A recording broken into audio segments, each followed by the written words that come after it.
Thank you for joining us today. We will get started in just a minute.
All right, thank you everyone for joining this afternoon. My name is Jasmine McAdams and I'm a program officer with NARUC, or the National Association of Regulatory Utility Commissioners. NARUC is a nonprofit membership-based organization founded in 1889, and our members are state utility regulatory commissions in all 50 states, and the territories, FERC and FCC commissioners are also members. NARUC member agencies regulate electricity, natural gas, telecommunications, and water utilities. Today's webinar is hosted by NARUC's Center for Partnerships and Innovation, or CPI, which is the grant-funded technical assistance arm of NARUC. CPI identifies emerging challenges and connects state commissions with expertise and strategies to inform their decision-making. You can take a look to learn more about us on our website or our fact sheet. And also on our website, you'll find today's presentation recording and slides within the next couple of days. And now I would like to pass it off to John Morrison, President and CEO of E4 Carolinas, to get us started with today's webinar. Jasmine, thank you very much. And yes, good morning to those of you on the East Coast, or good afternoon to those of you on the East Coast. Good morning to on the West Coast. And so I guess a good day to everyone.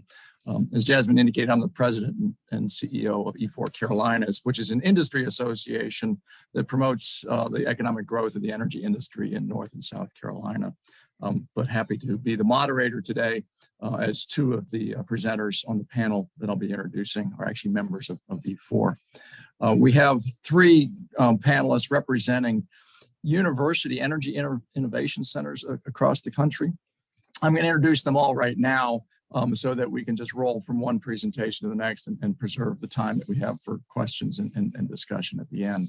But our first presenter is Professor Robert Cox, who's the Associate Director of EPIC, which is the Energy Production and Infrastructure Center at the University of North Carolina at Charlotte. He focuses on his research is focused in areas of grid resiliency, energy utilization, and the use of data to improve energy utilization in buildings. His team works closely with many industry partners, including Wells Fargo, Bank of America, Ingersoll Rand, Duke Energy, Atrium Health, and he's a graduate of the Massachusetts Institute of Technology. The second presenter is Ken Dulaney, who comes to us from the North Carolina State University in Raleigh, North Carolina. He's the Director of Industry and Innovation at the FREEDM Center there at NC State, and I will let him explain what the acronym is because I can never remember all the what all the letters stand for. But in that role as director there, he manages industry relationships for the center. He promotes the commercialization of some of the technology that comes out of the center, and he helps students make connections for internships or full-time employment. He really enjoys working with students, but as he has indicated, he does wish they would keep the break room clean. And prior to this role at the FREEDM Center, Ken worked in air quality and industrial energy efficiency. He holds a BS in physics from Furman University, a bachelor's in mechanical engineering from Georgia Tech, and a master's in mechanical engineering from the University of Texas at Austin. And our third speaker is Jay Whitaker. who is the Carnegie Mellon Trustee Professor in Energy, and he's been the director of the Winton E. Scott Institute for Energy at Carnegie Mellon for the last 5 years. He's also professor in the Materials Science and Engineering Department, as well as in Engineering and the Public Policy Department. He started his career at the California Institute of Technology in the Jet Propulsion Laboratory, where he studied fundamental and applied aspects of electrochemically functional materials. So Jasmine, you can go to the next slide, please. All three of these institutions are part of a larger collaborative, a relatively new organization called the University Energy Institute Collaborative. You can see their vision and mission there, but it's a network of the leaders of energy research institutions across the country. They have well over 100 members, intended to help improve the collaboration between universities with what is the vital research that is being done in the energy arena. If you have questions about that at the end, the presenters will be happy to discuss some of that as well. But with that, let me turn to Robert Cox and his presentation for the work of EPIC. Yeah, all right. Thank you very much, John, for the introduction. Good to be here with everybody here on the panel. I'm going to talk today about the work that's going on here at UNC Charlotte as part of the Energy Production Infrastructure Center, or EPIC. My role here, as John indicated, I am faculty in the Department of Electrical and Computer Engineering, but then the associate director of our center. Next slide, please. So maybe a little bit of background. Maybe I should probably talk about UNC Charlotte briefly here, but UNCC is about 30,000 students. We are just about the second largest program in the University of North Carolina, with NC State as the largest within the system. But one of the few schools in the system that has engineering. And EPIC, given our location here in Charlotte, North Carolina, which is a hub of the power industry, we've had a direct connection to the electric power industry for a long time. EPIC as a center was created with the support of the energy industry back in the late 2000s, when the industry recognized at that time a need for new energy talent. And particularly the average age of professionals in the industry was about 55, and that was going to be an impending problem. And to be able to really execute on the energy industry, we needed, or the energy transition, needed new skills, needed new blood, and that's what EPIC was put in place to do.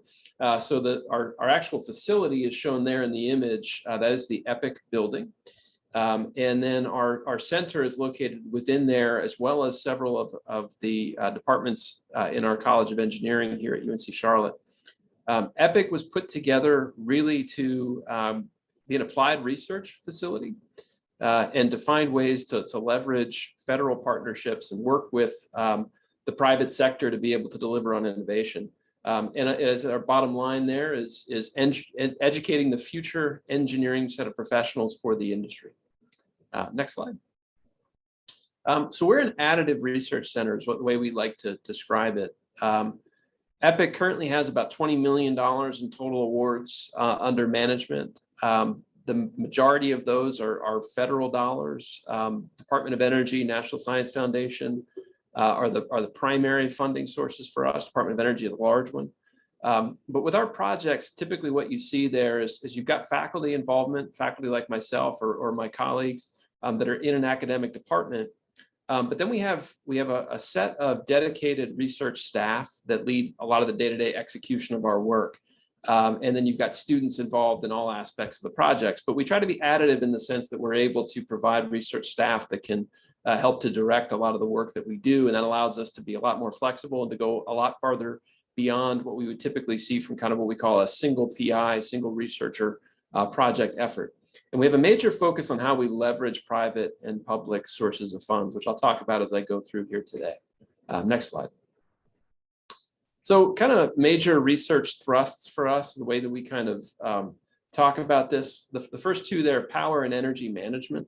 So, those are kind of more traditional sort of electrical engineering issues. Although energy infrastructure, there is the I in EPIC, which is infrastructure. We have some things there related to sort of advanced construction and energy supply chain. So I'm going to talk a little bit, particularly about our efforts really in energy management and energy infrastructure. And in particular, we have kind of two cross-cutting topics in transportation electrification and digital engineering that I wanted to touch on, which are current focus areas for us. Next slide. Yeah, so what we see here, I'll talk about our energy infrastructure work first. This is a big effort for us right now. The National Reactor Innovation Center, or NRIC, at Idaho National Laboratory, funded what they call the Advanced Construction Technology Initiative, or ACTI effort. Project began earlier this year. NRIC is funding GE Hitachi for a demonstration of their BWRX 300 reactor. And I should say, not a demonstration of the reactor, but a demonstration of the reactor facility. What you see there in that image is the actual structure that we are constructing as part of this project. Now, I mentioned this, and I talked about our efforts in digital engineering. As I'm sure many of you know from the regulatory side, the question about nuclear is always about the cost. And in the US, that's been about $12,000 per kilowatt. If we really look at the cost of nuclear, a lot of the issues that you come across are in civil construction. So not the reactor, but the actual structure. Over 50% of the costs are there in dirt and concrete. So one of the things that our team is doing is leading an effort in what we call digital twins for construction quality. Ultimately, there needs to be a transformation of construction, and particularly construction for nuclear, to a digital framework, where a sort of a broader context of how do you begin to take all of the paperwork and reams of paper that are associated with building a plant and digitize that. There's a lot of opportunities for streamlining it. Our work right now is on this idea of a digital twin for construction quality. So really looking at how we leverage technology, sensors, laser scanners, and things like that to be able to bring in data from the construction site and to be able to use that for inspections, speeding up the inspection process, and potentially doing things like, actually being able to say, if there's an issue that is detected during construction, how can we rapidly evaluate that and really speed up the schedule associated with construction and really kind of look at at ways to streamline the process. So this is a really exciting project for us. We're really excited to be a part of it. And I'm sure what happened there, but yeah, this is one that is ongoing right now. We're in the first phase of it, and excited to be part of this really great team that we think can help to sort of advance some of the key ideas in construction for nuclear. Next slide, please. I mentioned also transportation electrification is a big area for us as well. And I also talked about our desire to have those develop public-private partnerships.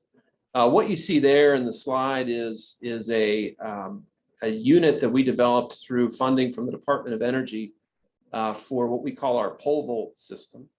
What that is a level 2 electric vehicle charger that is installed on existing utility infrastructure. So you see it there installed on a wooden light pole in Charlotte. And that we see there is one of our students, Grady Harwood, introducing this system to our governor, Roy Cooper, here in North Carolina. He came to give a discussion, or sort of a political speech, and used the pole vault as sort of a backdrop for that.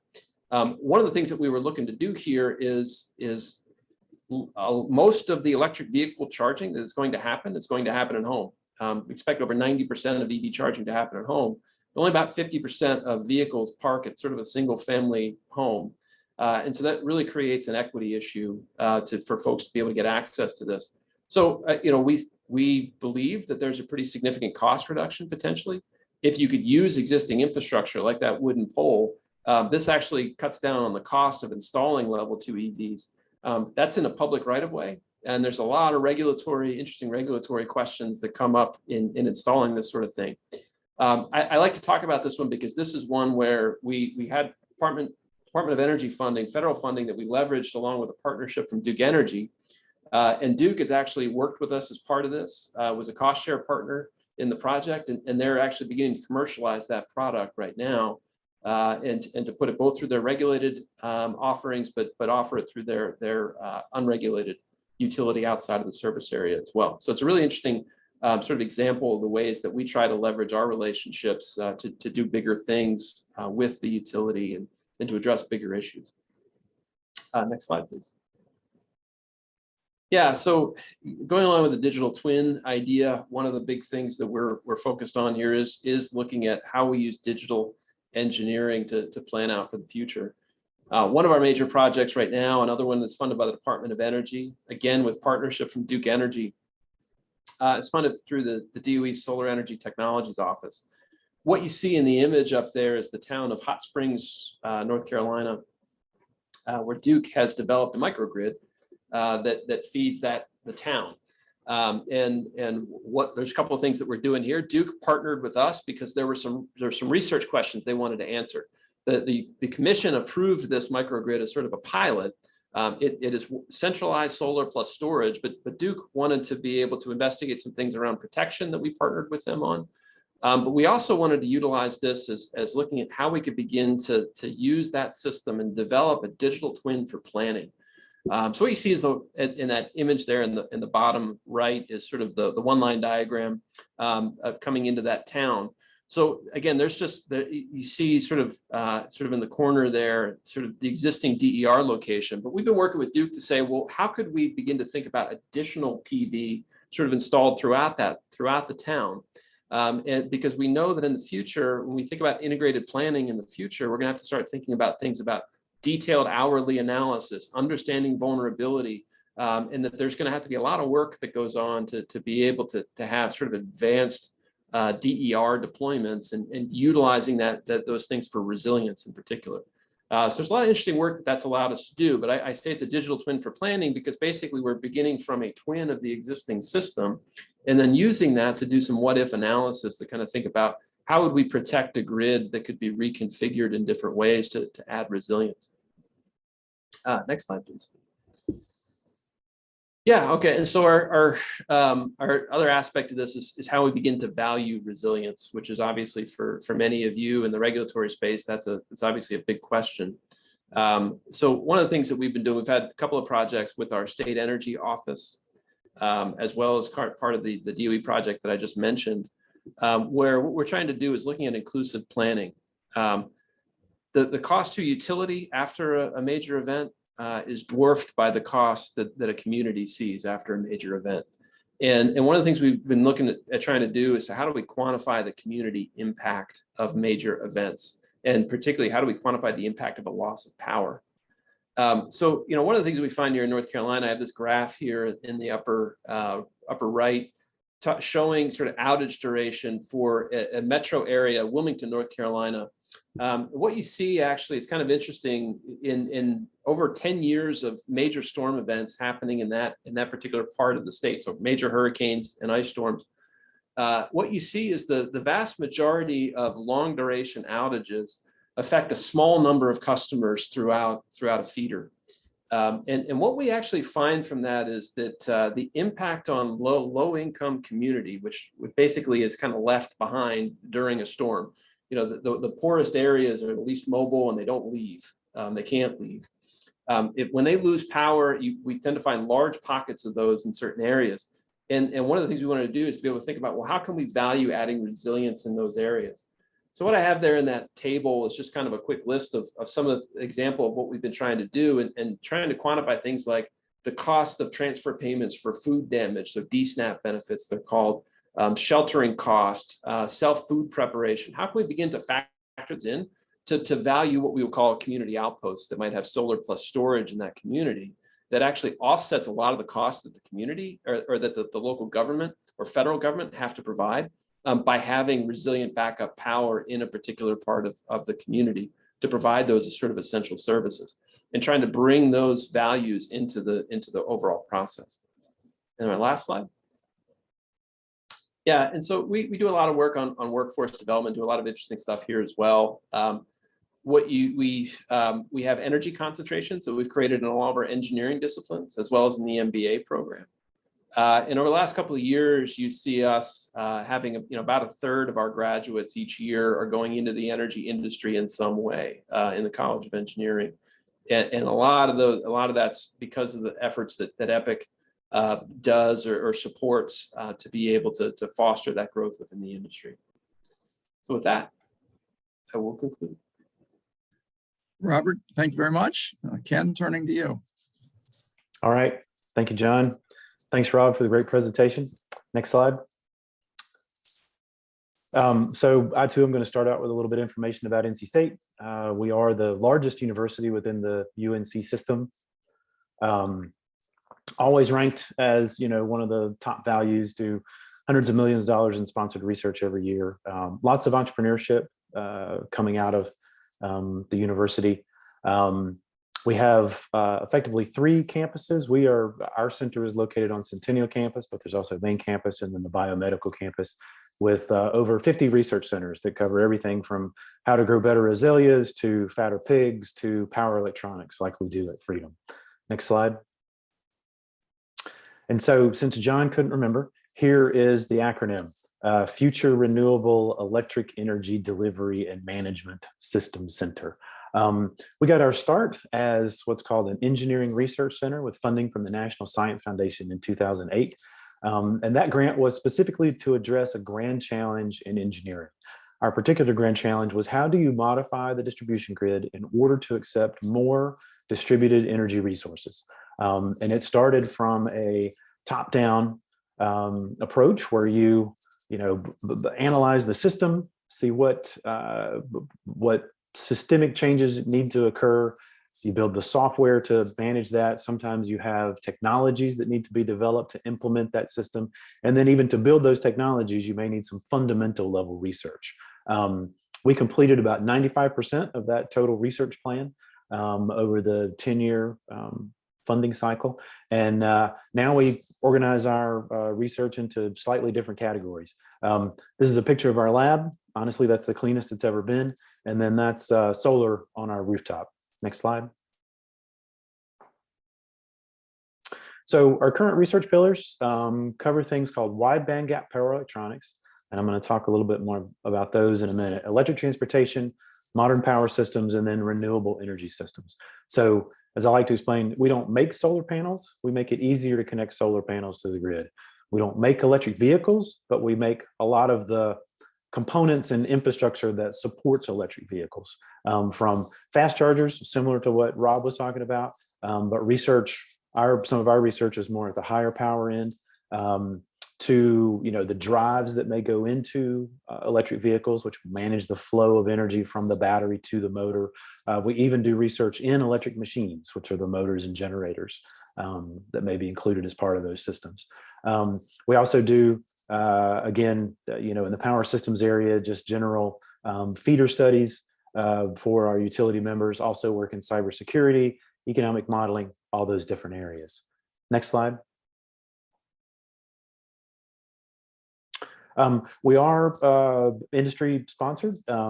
Well, we have industry members rather, who they pay a fee to belong to the center. And you can see that they cover everything from, electric utilities like Duke Energy, New York Power Authority, Florida Power and Light, the statewide association of cooperatives in North Carolina, but also then vendors that supply those utilities, ABB, Schneider, Eaton, Hitachi, but then companies that may do work in the power electronics space, companies that provide materials to those companies, companies that analyze data that come from all of this communication that's required for an enhanced distribution system. You may see up there in the top left corner, Meta. That's the company formerly known as Facebook. People often say, why are they members? Well, they build and manage their own data centers. Data centers are energy hogs, and Meta is trying to change that. Primarily through applying advanced power electronics to how they manage energy within those data centers. Next slide. So back to wide bandgap. This is going to be the physics lesson for the day, and I promise there's not going to be a test. So in semiconductors, there's a thing called the bandgap, which is a measure of the energy required to make the electron jump from one side to the other in a semiconductor. You can see that silicon has an electron volt potential of 1.1, but these other materials, silicon carbide and gallium nitride, have 3 times that band gap potential. So these are wide band gap materials. These are, I'm going to say, new materials, but in reality, NC State has been doing research on silicon carbide for 50 years. So they're not new, but they are becoming much more reliable The cost has been driven down, and you are seeing these materials now in all kinds of products that are entering the market. The benefit of wide bandgap semiconductors is that they can withstand these higher voltages, but also currents, higher temperatures, higher switching frequencies. And in power electronics, when you move to higher switching frequencies, you can reduce the size of your passive components, like inductors and capacitors. So what does that look like? Next slide. If you have seen a DC fast charger, and this is not a level 2 charger, this would be considered level 3. So this is a 50 kilowatt DC fast charger. It requires a typical low frequency transformer to take distribution level voltage, convert it to 480 feed into the big box of power electronics that converts that AC to DC for direct input to the car. Next. And this is what it looks like in real life. This is the DC fast charger in our parking deck at FREEDM. And you'll notice that the bollard on the right is not exactly vertical anymore. And that's why we don't let grad students drive our electric Leaf anymore. Next slide. So with the magic, quote unquote, of silicon carbide devices, you can pack a lot more power into a smaller box. This is the rendering of a DC fast charger that we designed. Same power output, 50 kilowatts, just like the one that we saw. But it's about the size of a suitcase and only weighs a couple of 100 pounds as opposed to nearly a ton for the DC fast charger. Next. And this is what this looks like in our lab. So that is our 50 kilowatt DC fast charger plugged into our lab that is feeding 50 kilowatts DC directly to our electric Leaf. It's a lot smaller, just like Rob's development with pole vault. It can be pole mounted instead of pad mounted, and yet can provide the same charging rate as a typical DC fast charger. Next slide.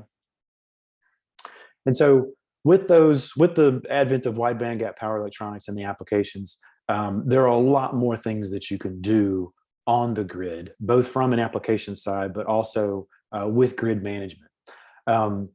So from the power electronics, I'm going to shift to some of our power systems research. And you can see that, some of our projects, we can evaluate impact of demand response programs. Several years ago, when the state of North Carolina funded an energy storage study, it was our faculty and other faculty at NC State that led that storage study to develop a tool for regulators in the state to analyze, what are the right applications for energy storage at the grid level.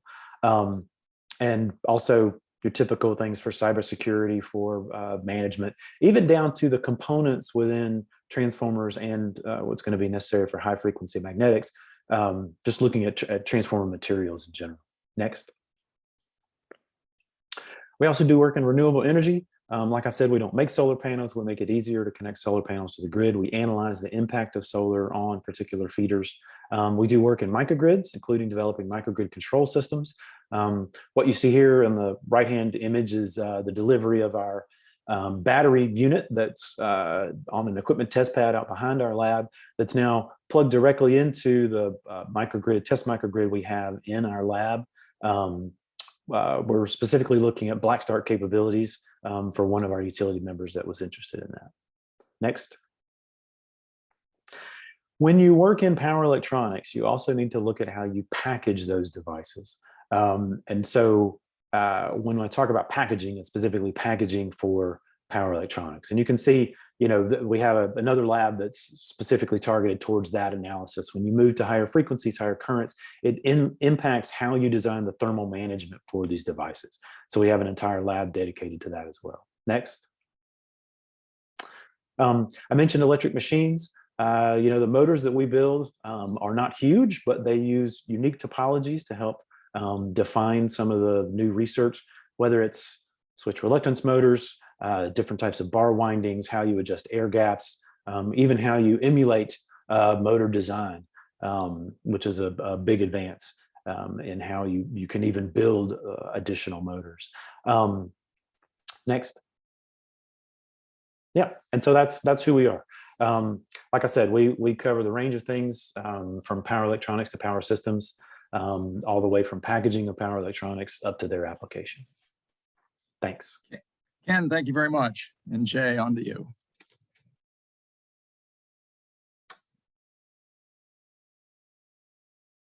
Now you can hear me, right?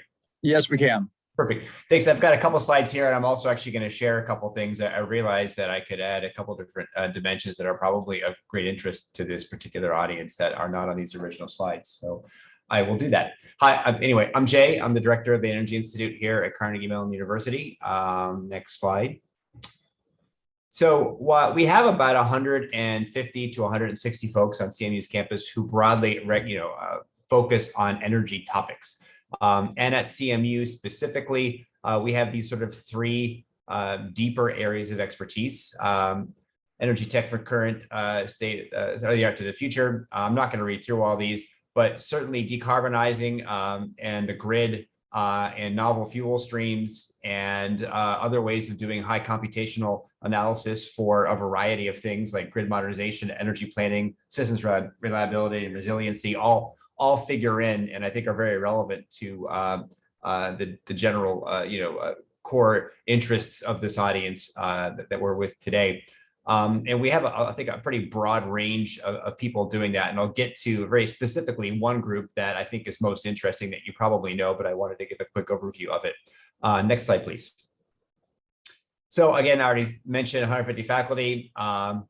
We have grants that go out to people internally. So these are small seed grants that keep folks going in terms of ideas that they haven't otherwise gotten funding for, with the idea that it precipitates into much larger grants. This has been a very successful program for us. We give around 300 to 500K a year in seed grants, and we've turned that around into $3 or $4 million, maybe more, over the past couple of years in follow-on funding. So that seems to be a very good way for us to invest a small amount of money. We also have about 10 fellows that are most involved and most prominent energy researchers. They get a little bit of discretionary funding and a little bit more access to things that we do here in terms of communications, outreach, support, etc. We also deeply encourage entrepreneurship here at CMU in general. We have a great partnership with our Innovations and Entrepreneurship Center over at the Business School. And we also do a lot of on-site events. We're very tight with NREL, and we have been hosting the American-Made Solar Prize. We're what's known as a power connector. We've been doing a bunch of other partnerships to encourage various kinds of competitions, especially among early stage, younger person founded and run companies. And we also have been hosting an energy hackathon for a couple of years as well. We've been working a variety of things, partnerships that we do. One of the things is the Power Carbon Index. It's actually really interesting. If you haven't seen it before, you can go to emissionsindex.org. We actually have to get it updated for this quarter, but every quarter it posts the amount of emissions as a function of different sectors in the energy industry. And it sort of is tracking how that is going with respect to predictions, and allows us to really understand what's going on in terms of coal, natural gas consumption in the light of how much power is being generated and used both for commercial and consumer sectors. We've done a bunch of other pilot studies. We do a lot of academic center support, and I'll talk about that in a second. And we have a lot of things that are larger. We have the Distinguished Lecture Series. We have Energy Week. This one is obviously dated, but we every spring we have some major event, although this year it was pared down. In the past year, it was essentially canceled because of COVID. We intend to do some more things in the fall. And we collaborate deeply with NETL, NREL, City of Pittsburgh, Department of Energy. NETL, of course, is the local DOE lab, the National Energy Technology Lab. It's focused on fossil things, and that is, I think, actually very interesting in terms of the energy sector, because there's still a lot of work going on there in terms of combustion optimization, carbon capture sequestration, other methodologies to reduce emissions from, flue gas and so forth. So a lot happening. Next slide, please. And I'm not going to sort of like go through any of this list. We have some key core strengths. These list the ones that are sort of that we oversee most directly at the Energy Institute. And I'm now going to jump over to another key thing that we definitely collaborate with. And we're sort of the umbrella organization for energy, but we have a very specific organization that's here at CMU known as the Carnegie Mellon Electricity Industry Center. And if you don't know what SEEK is, you really ought to. It's a fantastic group. It's actually been around since about 2001. We have, key people, players are Jay Apton, Granger Morgan, the director and co-director. And there's an awful lot of fantastic work that goes on every year. For example, there's a major event every fall that's hosted here where we have CEOs or C-level people from multiple different utilities from around the country, and a lot of EPRI associated folks come in as well. And it's a sit down sort of discussion over key issues that are focused around the implementation, the economics, and the technology of grid and grid reliability and resilience. It's been a fascinating thing to host year in and year out here. It's become a real convening point for the industry folks who really want to come together and sort of talk a little bit, perhaps not off the record, but at least in an open forum where they're able to share ideas more freely. And it's been a fantastic thing in general to participate in. Many of my students present there, and it's delightful. The other thing I wanted to mention, another major thing that we've been doing at the Scott Institute the past 2 years is helping to found what is known as the University Energy Institute Now Leadership Collective, where we have collected about over 150 U.S. energy institutes from around the country. We did a large survey, invited a bunch of people. We had a sort of virtual survey exercise first, and then we had an in-person meeting a couple of years ago and another in-person meeting about 3 or 4 months ago. And I'm just here to say that this is moving forward. You'll be hearing more about it in the coming months. We are creating a standalone organization that will sort of deal writ large with energy institutes across the country. The idea is not for it to be hosted at CMU. We got some funding from the Sloan Foundation to get this moving, but we want it to sort of take off and be self-sustaining, or become part of some other organization that will sort of be a host for it. So if anyone has ideas of where that might be, that'd be great. We're looking for a home for this, but it's very important, I think, to have some centralized organization where these various energy institutes have a forum to communicate. We also recently published a paper in iScience about this. It's worth looking up. It just has all the information in the backgrounds. Of interest, though, I think to this audience, we surveyed 66 energy institutes across the country of various locations and sizes, and sort of looked at what they were interested in. And of the highest priority amongst all of these different institutes was to conduct multi-interdisciplinary research. And you can see where else there is some training and some education. Collaborations with industry is also high. That's, I think, of interest to this crowd as well. And government collaboration, et cetera. And you can sort of see how the rankings went for these different options that we offered them. Interestingly, fostering entrepreneurship was the lowest of these. But most interesting, I think you should know, is that by far the largest competency or interest was infrastructure and grids. If you asked me this before we did this poll, I would have said that it was climate change, or perhaps much more focused on things like specific renewables or photovoltaics or things like that. But it's actually I think quite clear that grids and infrastructure are of keen interest to many of these energy institutes across the country. I think there's a real opportunity in general for this new organization that is coming together to really interact with other large organizations that are interested in very specific energy things like the grid. With that, I will sort of pass the baton back to the moderator. Thank you. Great. Jay, appreciate it. Thank you very much. I want to ask everybody on the call, if you have a question, please click the Q&A function in Zoom. And submit your question. I'll start off and give you all a chance to pose your questions as well. And actually, I want to turn the tables a little bit and ask a question of the audience first, and then I'll come to the panelists. And the question for the audience, and here, if you would just put your response in the chat function so that all can see it. What can these energy institutes or the larger network that Jay just described, what can they do to support the work that you do as commissioners and regulators? And while we're getting those responses, let me put this to the presenters. What is it that you think you can do that would be of support to those regulators and regulatory staff who are on this call?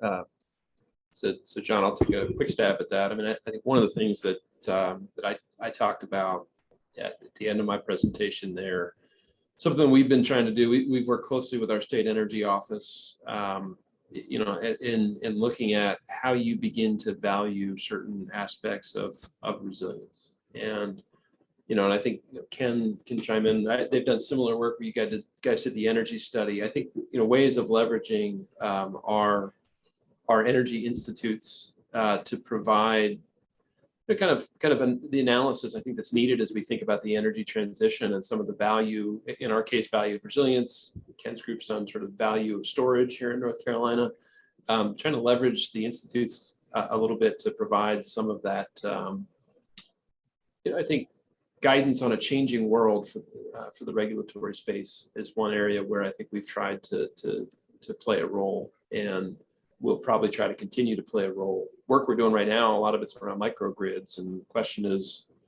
all right, there's a lot of good technical stuff around a microgrid, but why should I build one again? So that's the thing that I think we've been really trying to get at. And our current project really is trying to engage public staff in particular to try to educate them a little bit on what some of those kind of non-standard benefits might be. And just so everybody on the call's benefit, public staff is North Carolina speak for the regulatory staff that represents the using and consuming public. Yeah.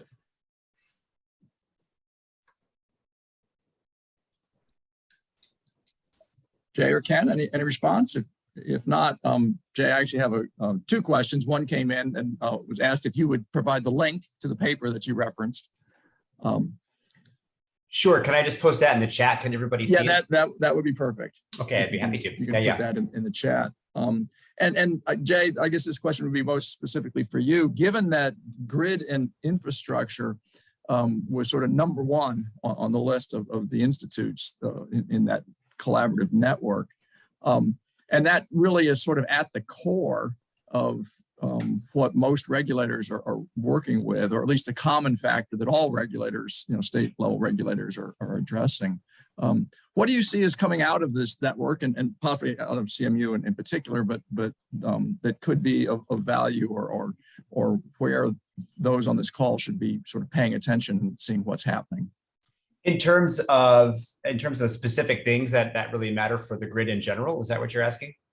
Yeah, and as I guess what we're going to be making a huge investment in the grid over the coming decade plus. All of that is going to land on the regulatory docket, sure, in some form or fashion. I get it. Obviously, what I'm about to say is stilted towards our, what we're most deeply competent at CMU. One of those things is definitely security and resilience in the face of security. Granger, who's one of the co-directors of SEEK, was recently on 60 Minutes talking about. Turns out he actually helped them write that entire section on grid security, and it was just before the Russian-Ukrainian conflict started, and was really focused on how scary both physical and cyber security, or how tenuous sort of stability is in terms of different kinds of attacks that can be levied against the grid. And I think understanding how to overcome and deal with all the potential challenges, both using computational and physical methods, are going to be really important. The other key thing that I think that's emerging, and as I talk to many of the different leaders in the Energy Institute organization, there's a lot of speculation and uncertainty about how we're going to be integrating and adopting charging infrastructure for electric vehicles. And the range of responses is really fascinating. Some folks are not particularly worried. They believe that this could be done pretty easily. A little bit of intelligence in terms of time of charging and a little bit of smartness around how we deploy some extra assets. Others are like, we don't know how we're going to do it. And it may be a very regional thing too. Some regions may be very well suited for this transition to more electrification in terms of transportation. Others may not be. And there's the open question too, how often are we going to rely on level 3 chargers that are very fast, that require a lot more sort of pull. And if we turn many of those on at once at the same time in one area, we could have a local node destabilization that could cascade around. So understanding those kinds of things, how do we overcome that? What's the right way to do it? I'd say those are two things that come up really frequently in my world. security, both physical and cyber, and also accommodating electrified transportation.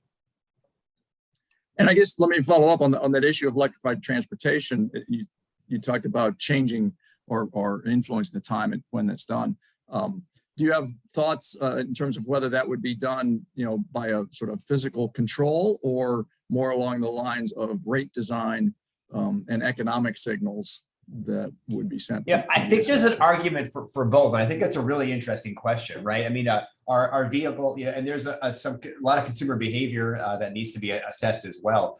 Is a vehicle driver owner going to be willing to say, yeah, I'll not top off my car or only charge it to a certain number of drivable miles, and then I'm willing to shed my charging at the point where it makes economic sense for me to do that?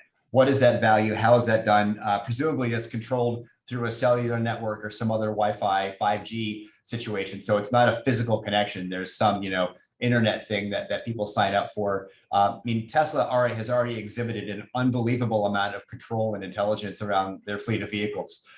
So it's demonstrated that this could be done in terms of like infrastructure and control. The question is, are consumers willing to see that kind of control, and will it make an economic decision enough? I mean, presumably right now, if they can afford an electric vehicle, they really don't care how expensive it is to charge. And it may not be that economic signals matter too much for them in terms of load shedding in the right time or the right place.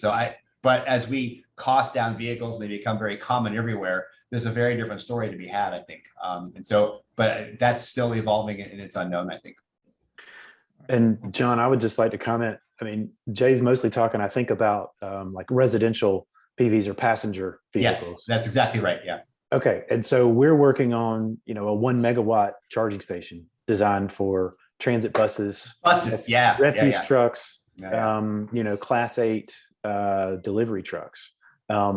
So that's a whole different ballgame about how you manage that. But I agree with the statement that the way we're going to get to the way that utilities will enable mass adoption of EVs, it has to be through managed charging. And whether it's through rates, whether it's through, some incentive, or I'm not sure how when you mentioned like physical control, how that would work, but it's I mean, you could have physical breakers that just at the charge point, and you could just literally, just be like, nope, and it doesn't matter what the car decides. But that would be a different ball game altogether, right? Yeah, I guess I'm old enough to remember that when utilities used to put timers and switches on water heaters, and manage them to some degree or other. And so the point is, does somebody sign up for something like that? Or is it a case of there's as the value of electricity changes over the course of the day, that there's communication back and forth, and people are more likely, vehicles themselves are programmed to respond to price signals, depending on the price of energy. I wanted to share, there was an interesting comment that came through on the chat, saying that one place that would be of great help to those on the call is changes in the utility business model and regulatory provisions that might be needed as some of these innovations come down, and electrical vehicles sort of fits in that. Do your institutions get involved in that sort of thinking about the business model of utilities, or are there other parts of the university, or Jay, in your case, in terms of the whole network of institutes that you're aware of that are looking at that aspect of the energy transition? I'll defer to Robert and Ken first, but I'm happy to answer as well. Yeah, I mean, I guess one of the areas that we're ramping up in a lot of ways for us is that a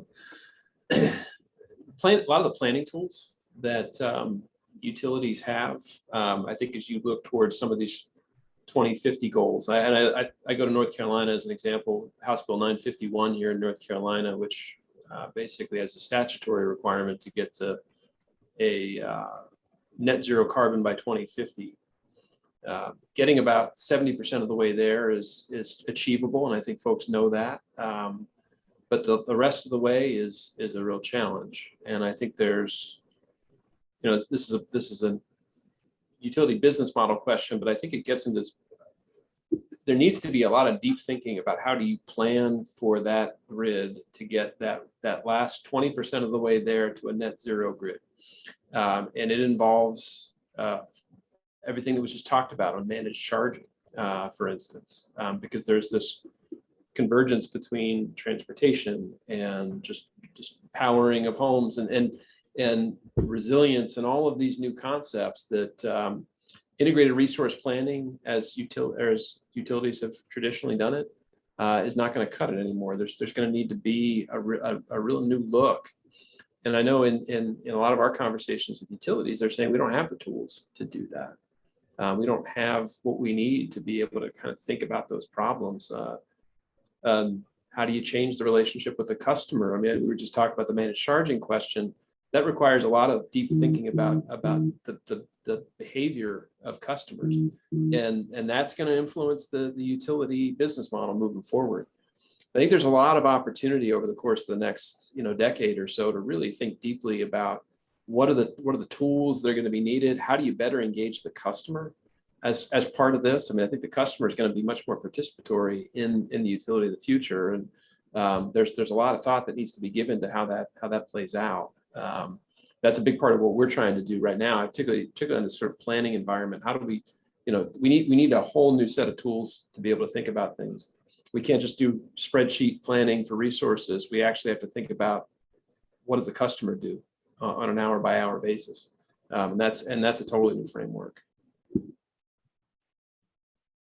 And FREEDM does less in that particular area. I mean, we're a lot more focused on building the technologies or analyzing the power system. Within NC State, we do have, policy classes, for example, that basically start with the Duke IRP as their textbook. And that's, training the next generation to understand policy analysis. But we don't do anything specifically with new utility business models. Okay. And Jay? We do a lot of techno-economic and policy economic modeling of all these different things. We've got a lot of it runs through SEEK. There's another group called the Vehicle Electrification Center that is also in a second I'll cut and paste the link to that center as well in the chat.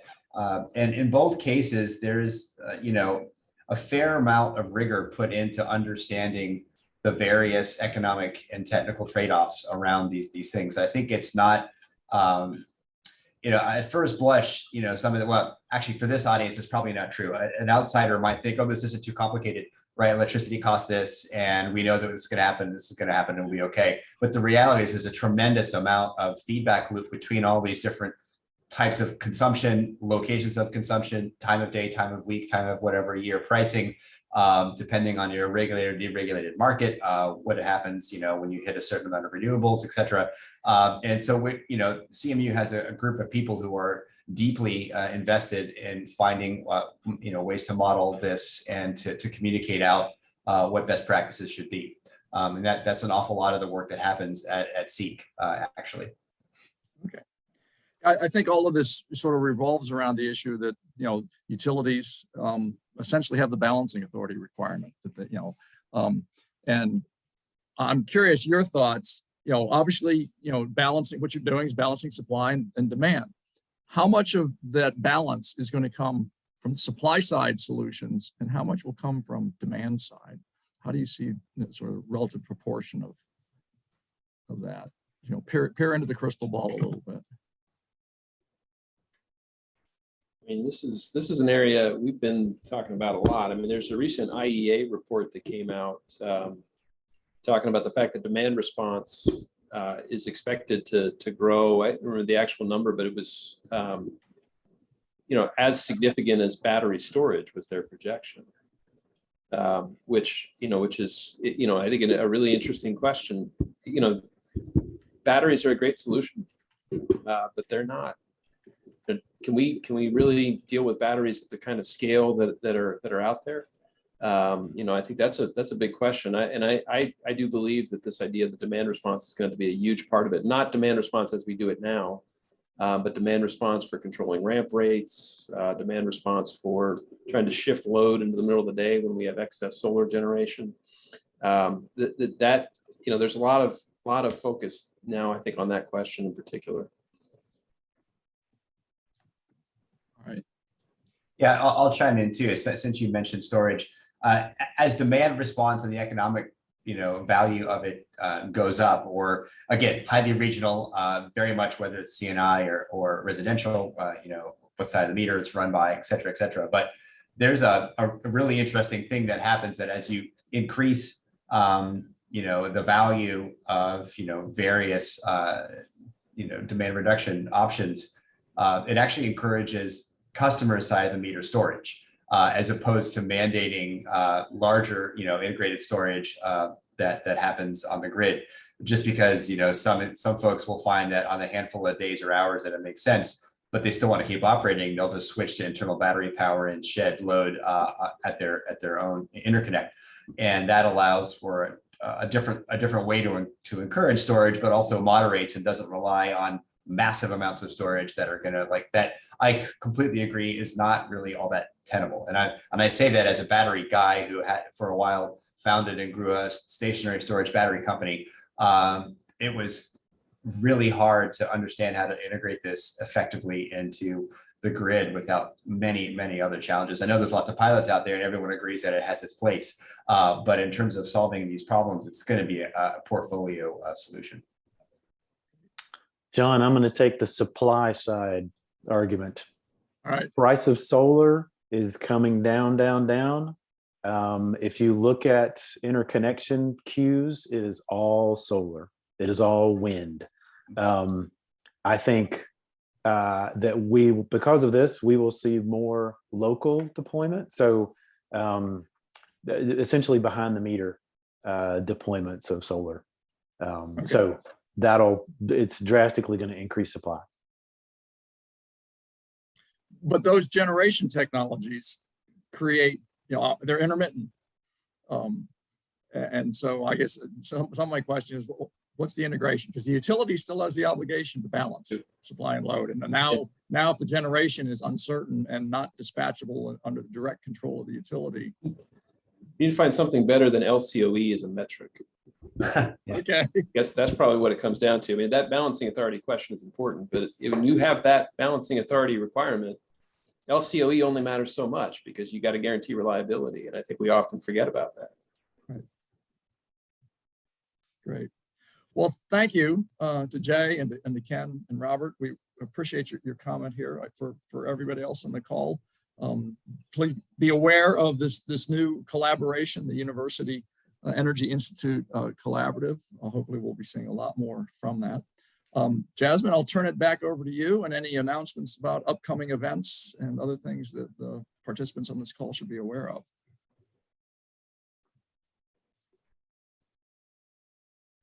Awesome. Well, thank you all so much for joining our webinar today, and to the speakers for their time and sharing a lot of very helpful information about their programs. I just wanted to say that the next webinar will be on June 16th on alleviating the energy burden, regulatory approaches to supporting affordability. And you can find information about the next webinar on our website, and we'll also send out information about today's webinar, such as the recording and the slides, in an email, and also include a registration link for this June webinar. But if you do have any questions or any concerns, feel free to reach out to me, and thank you again for your time. Thank you. Thank you. Thanks. Bye. Thanks.